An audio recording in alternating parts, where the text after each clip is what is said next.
여러분 반갑습니다. 8월 3일 화요일 말씀대로 365 시간입니다. 오늘 함께 살펴볼 하나님의 말씀은 예레미야 7장에서 9장까지의 말씀입니다.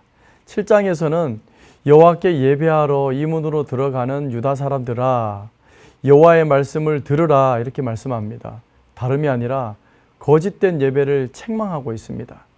형식적인 예배에서 벗어나고 참된 행위로 예배를 드리면 약속의 땅에 거할 것이라 말하면서 동시에 그들의 가증한 행위와 외식적인 예배를 지적하고 있습니다. 그래서 오직 하나님의 말씀을 들으라고 권면하는 거죠. 그러나 그들은 선지자들이 통해서 준 말씀을 듣지 않고 형식적으로는 하나님을 공경한다고 하지만 실제 생활에서 많은 죄를 지었습니다. 우상 숭배의 죄까지 지었다는 것입니다. 예레미야는 그들이 마침내 재앙을 받아 또 슬퍼할 것을 예언하고 강조하고 있습니다. 그런 이제 8장에서는 예레미야의 탄식이 나옵니다. 그런 그들을 바라보면서 탄식하는 겁니다. 변하지 않는 백성, 돌이킬 가망이 없는 나라, 멈출 수 없는 추락에 더 이상 기도조차 할 수 없는 상황에서 마음의 병을 얻었습니다. 이 예레미야가 할 수 있는 것은 통곡과 비탄함을 가지고 흐느껴 우는 것밖에 없습니다. 그 눈물마저 이제 말라서 자기 눈이 눈물 근원이 될 수 있다면 주야로 이 백성을 위하여 울겠다고 하며 계속 울고 싶다는 거죠.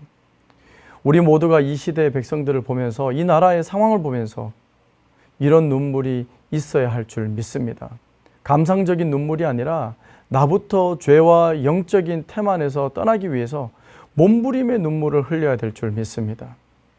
모두가 코로나 핑계를 대고 있는 이때에 우리가 먼저 각성해야 함을 말씀하고 있습니다. 또 9장에서는 거짓과 외식이 하나님의 본질이 된 그들을 이렇듯 겉과 속이 달랐음을 말씀하고 지적하고 있습니다. 여기에다 지도자들은 거짓 평안을 전합니다. 심각한 영혼의 중병을 가벼운 감기로 말하고 있습니다. 괜찮아. 다 그렇게 살고 있는데 뭘 이렇게 말하는 거죠. 이스라엘 모두가 마치 하나님의 인내를 시험하고 있는 것처럼 그렇게 보여요. 하나님께서 심판을 취소하거나 연기할 이유를 찾지 못할 만큼 이스라엘 백성, 지도자들, 선지자들 모두가 총체적으로 썩어 있었습니다. 그래서 하나님께서 당신을 아는 자만이 지혜 있는 자라는 것과 또 유다 백성은 하나님을 알지 못했기 때문에 심판받게 되었다고 선포하고 있습니다. 유다의 죄악과 우상 숭배로 인해서 장차 올 심판을 애곡하게 하라 이렇게 말씀하는 겁니다. 말과 함께 또 그들의 행동을 보라. 그렇기 때문에 그들이 곧 통공하리라 이렇게 말씀합니다. 하나님만 의지하는 것, 또한 하나님만 그 뜻을 기억하고 나아가는 자만이 살 것이다 이렇게 말씀하십니다. 또한 심판날에 도움이 전혀 안 된 것들을 말합니다. 지혜로운 자들이 그 지혜를 자랑하고 용사는 그 용맹을 자랑하고 부자는 그 재물을 자랑하고 있는 그것을 자랑치 말라 이렇게 말합니다. 심판날에는 다 쓸모가 없다고 이렇게 말씀합니다. 심판날에 오직 여호와를 아는 것과 여호와는 인애와 공평과 정직을 이 땅에 행하는 자인 줄 깨닫는 것, 그것을 자랑하라 오늘 말씀은 우리에게 증거하고 있습니다. 이 시대에 우리에게도 말씀하십니다. 여호와는 모든 삶을 주관하시고 또 축복과 저주를 함께 내리시는 분이라는 것을 우리가 알 때 또 그 아는 것, 그것을 자랑하고 그 뜻에 순종하며 살아가시는 저와 여러분들 되시길 바랍니다. 이제 이 말씀을 위 목사님의 말씀으로 더욱 깊이 묵상하시기를 바랍니다.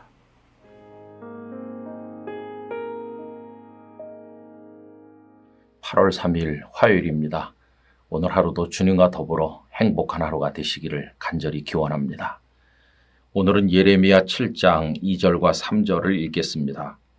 너는 여호와의 집문에 서서 이 말을 선포하여 이르기를 여호와께 예배하러 이 문으로 들어가는 유다 사람들아 여호와의 말씀을 들으라.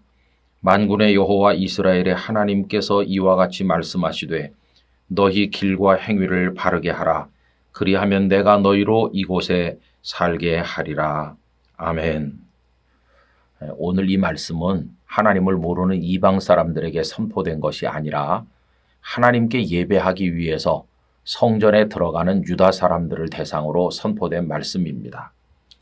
7절에 다시 보시면 너는 여호와의 집 문에 서서 이 말을 선포하여 이르기를 여호와께 예배하러 이 문으로 들어가는 유다 사람들아 여호와의 말씀을 들으라 이렇게 되어 있습니다. 여러분, 하나님의 말씀은 하나님을 경외하지 않는 먼 데 있는 이방 사람들에게 가서 선포해야 될 것처럼 생각이 되는데 하나님께서는 예레미야에게 성전 문 앞에서 예배하러 가는 자들에게 외치라고 하셨습니다. 그 이유가 무엇일까요? 그것은 참 마음 아픈 것인데 그들이 열심히 예배하러 성전에 드나들고 있기는 하지만 그들은 실패한 예배자이고 하나님의 진노를 받을 위기에 처해 있었기 때문이었습니다. 다시 말하면 성전 예배를 열심히 드리는 그들이 삶의 예배에서는 완전한 실패자였고 하나님을 기만하는 자들로 살아가고 있었기 때문입니다. 삶의 예배가 중요하다 하는 것을 3절을 다시 보면 알 수 있죠. 만군의 여호와 이스라엘의 하나님께서 이와 같이 말씀하시되 너희 길과 행위를 바르게 하라. 여러분, 여기 길과 행위가 다시 말하면 삶을 말하는 겁니다. 삶을 바르게 살아라. 그리하면 내가 너희로 이곳에 살게 하리라. 아무리 웅장한 예배, 경건한 예배, 또 순서가 잘 만들어진 화려한 예배를 드린다고 할지라도 그 예배 이후의 삶의 모습에서 하나님 앞에 악을 행한다면 그것은 오히려 더 하나님 앞에 가증스러운 것입니다. 그래서 어떻게 그들이 살아야 될 것인지를 하나님께서는 4절 이하에서 이어서 길게 말씀하시죠. 너희는 이것이 여호와의 성전이라 여호와의 성전이라 여호와의 성전이라 하는 거짓말을 믿지 말라. 성전에 드나들면서 예배한다고 안심하면 안 된다는 겁니다. 너희가 만일 길과 행위를 참으로 바르게 하여 이웃들 사이에 정의를 행하며 이방인과 고아와 과부를 압제하지 아니하며 무죄한 자의 피를 이곳에서 흘리지 아니하며 다른 신들 뒤를 따라 화를 자초하지 아니하면 내가 너희를 이곳에 살게 하리니 곧 너희 조상에게 영원 무궁토록 준 땅이니라. 아멘. 하나님께서 그 조상들에게 가나안을 주셨잖아요. 지금 그들이 거기서 살고 있지 않습니까? 그런데 땅을 받은 것으로 다 된 것이 아니라 그 땅을 누리면서 살려면 하나님 앞에 온전한 삶의 예배가 있어야 된다는 것입니다. 그런데 당시 백성들은 얼마나 악을 자행하고 우상을 숭배했는지 하나님의 마음을 아프게 하였습니다. 여러분, 이 말씀은 우리에게 주시는 말씀이기도 합니다. 오늘 우리들이 세상에 나가서 살 때 과연 하나님께서 원하시는 삶을 살고 있는가 생각을 해보면 얼마나 부끄러운지 알 수 없어요. 교회에서는 다 거룩해 보이고 또 우리 서로를 존중한다고 말하고 또 주님을 사랑하고 충성한다고 말하는데 우리의 언행심사가 일상 속에서 세상의 빛과 소금이 되고 있는가 생각을 해본다면 여러분, 그렇지 못해요. 우리 심각하게 생각해야 됩니다. 주일에 예배당에 와서 예배하는 것으로 만족해서는 안 되고 내가 일상에서 사람들 속에서 정직하고 바르고 하나님의 뜻을 행하고 사랑하면서 하나님의 나라를 향해 잘 가고 있는지 그것이 중요한 것입니다.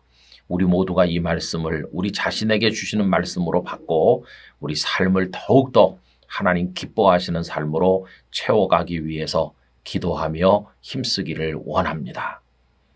아버지 하나님, 경건하게 예배하는 것처럼 보이지만 저희의 신앙과 삶은 일치하지 못하고 삶에서는 하나님을 거부하고 악을 자행하는 실패자로 머물고 있습니다.